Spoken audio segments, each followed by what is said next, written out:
Bago tayo magsimula, gusto ko muna i-link ulit sa baba yung mga review materials at good luck sa mga magti-take ng mga mechanical engineering board exam nila.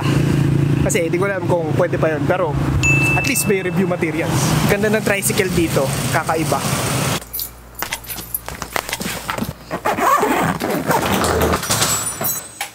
(3:35) na madaling araw. Andito pa lang kami sa bahay. Shhh! Ano ba?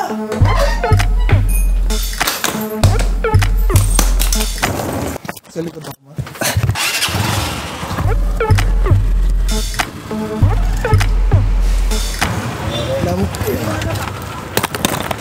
Salamat. Wala pang tinapay. Hoy, inom na. 4:03 ng madaling araw at nandito na kami sa papuntang Malinta. Nintay na lang namin si Bebe Boy.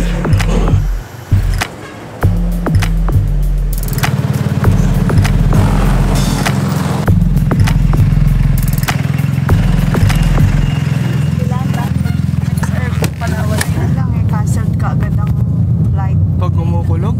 Pag umuulan, kumukulog. May nakita tayong burger. Shit.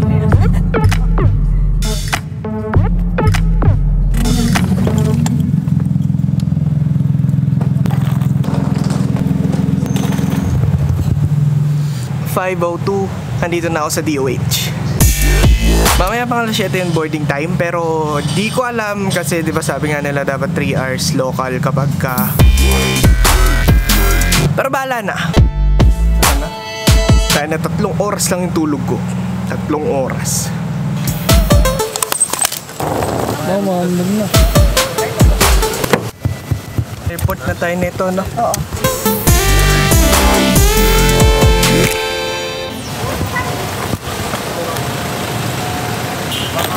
6 AM nandito na kami sa NAIA Terminal 3. Ang pag yan, ano yan?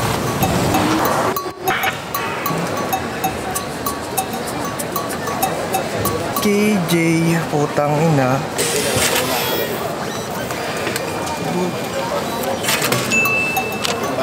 Ito yung boarding pass mo. Ito na yung sa'yo. Ay, bakit sila meron sila? At least nakuha na namin yung boarding pass at yung bag tag. Bag drop naman.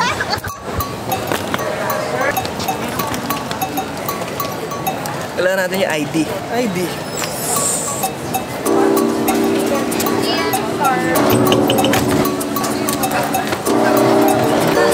Tatarad na ako kanina sa ulan kasi sinasabi nila yung Sebpak daw ay pag konting ulan lang makaka-cancel o madedelay yung flight. Di naman pala makaka-cancel, madedelay lang. Kumbaga kaya alam nyo yun, nakakakaba. Kasi syempre, sayang oras. Pero ayos naman, nakapag-check-in na at nakakataranta. Actually, daming bago pala. Nakakataranta ba yung bagong patakaran? Yeah, it's new to me. Bakit ba laging English pag laging may camera, ha? Bago dito sa Cebu Pacific. Nagiging Englishero pag may camera. Sir! Next please. Exciting sa airport, no? I mean, mo naman siya masyadong pinagbago sa Terminal 2. Parang airport pa rin naman. Pero walang tulog ngayon dito. Pasok nyo na lang lahat ng gamit nyo sa bag nyo bago kayo dito dumating.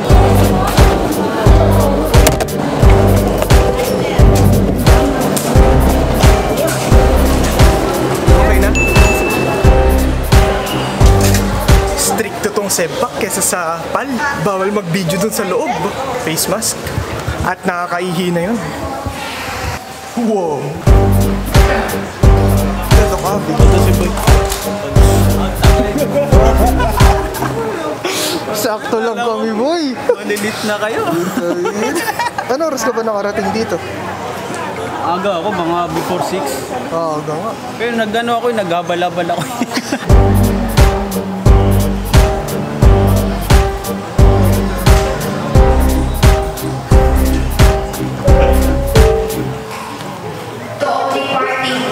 Ilipat kami ngayon ng lokasyon.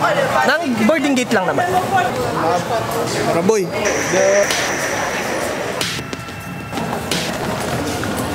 Guys, yun na. Shortcut. Pre. Oras natin ay 7:18. Dapat 7:15 yung boarding time. Pero yun nga, yung mga sinasabi nila pagdating sa Sebpak, hindi daw siya tumututo sa oras. Ay, pinalipat nga kami rito sa ibang boarding gate. Pero ayos lang naman kasi mamaya pang alas 2 yung check-in dun sa hotel na pupunta namin. The princesses na boarding committee 1348.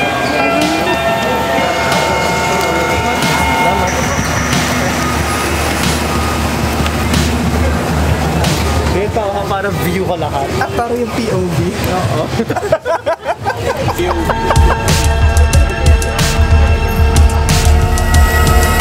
Wow!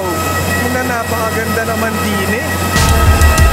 Pag tinuloy ko na yung pagiging engineering ko, balang araw, dito na tayo magtatrabaho. Tapos ito na yung makikita nyo lagi. Pwede naman, no? Parang mas okay pang maging safety engineer.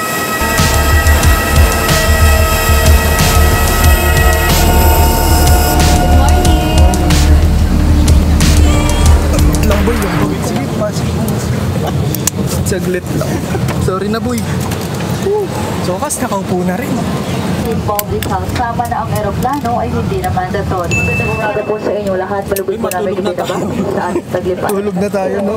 7:44. Nandito na kami at... ang maaari ba natili dito? Ngayon, alam niyo na kung saan kami pupunta. Hindi ko pa pala kasi nasasabi.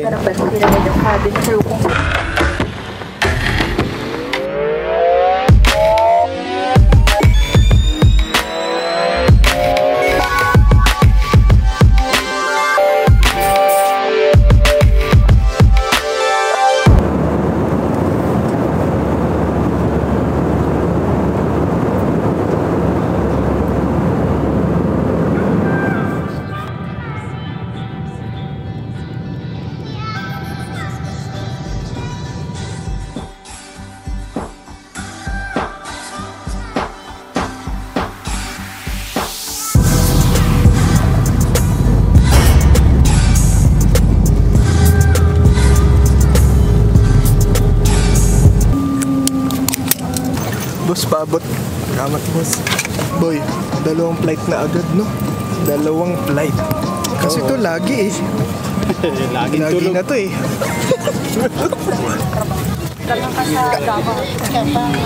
Well, isang ligtas na lipad at dito na tayo sa Palawan.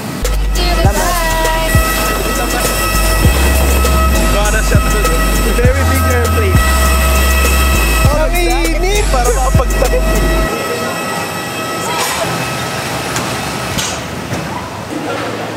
Wala, hindi ko alam. Buti pa to si Boy. Hindi siya nag-check-in eh. Ikaw pala yung nakakuha. Ako kukuha niya.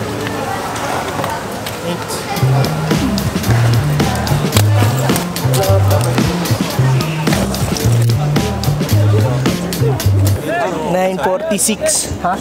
Kakarating lang namin ng airport, tapos papunta na kami doon sa hotel. Napakainit.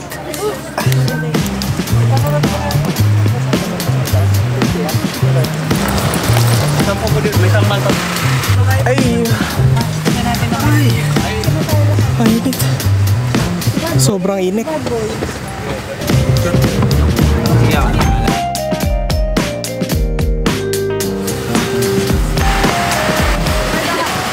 Oras natin, hindi ko alam, pero siguro mga 10. Ay! O tama, mga 10. Dito na kami sa hotel.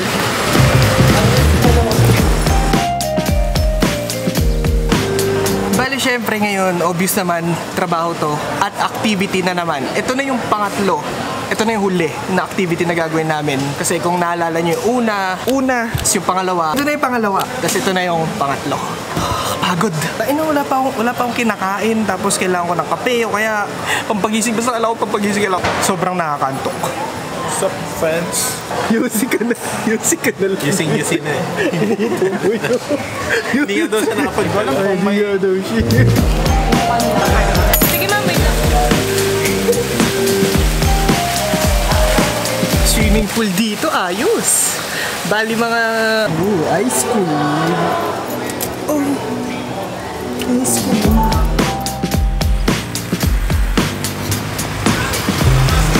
Bawal yan dito, boy, ah. Anong bawal, boy? Maraming nagsisigarilyo dito. Bawal yan, ah. Pinkle!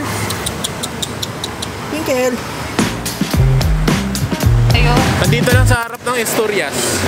Babalik na kami? Punta kayo dito please, kanina pa namin kayo hinahanap. Ay, sorry. Wait na tayo. Sorry. Mix lang kami. Oo, kasi yan kala namin mamaya pang alas 2 yung check-in, kaya sorry na.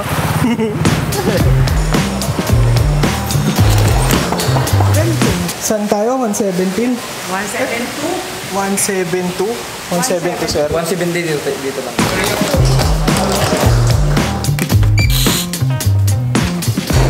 Bakit? Pang-tatluhan pala to eh.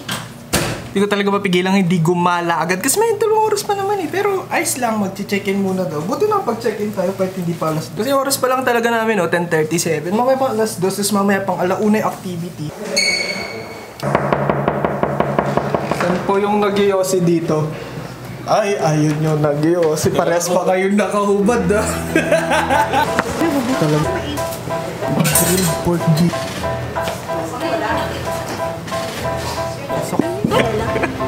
11:08 lunch.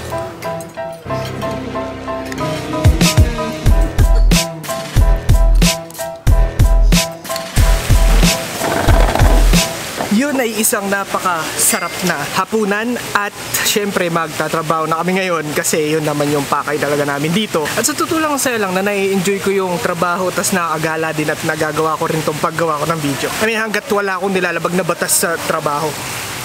Sana. Cross my heart.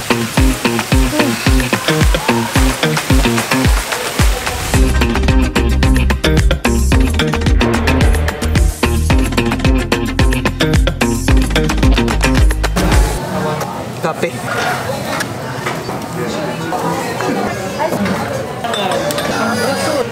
Iba na sa tulisan.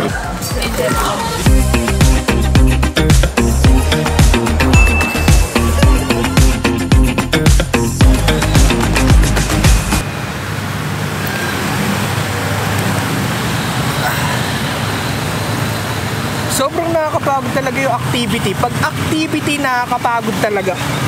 As in yung utak mo, tunaw na utak ko. Shit.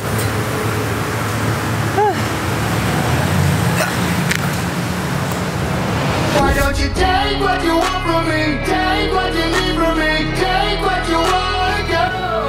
Ito lang, hindi ko alam bakit kami magkasama ng nanay ko. Kasi nung bata pa ako, sumasama rin ako sa mga activity niya nung parang mga ganito. Pero bata pa ako nun. Ngayon magkasama kami, malaki na ako, may camera. At parang wala naman nagbago sa itsura ng nanay ko. Maganda pa rin. Ang galang DOH yan, naging way of life na namin.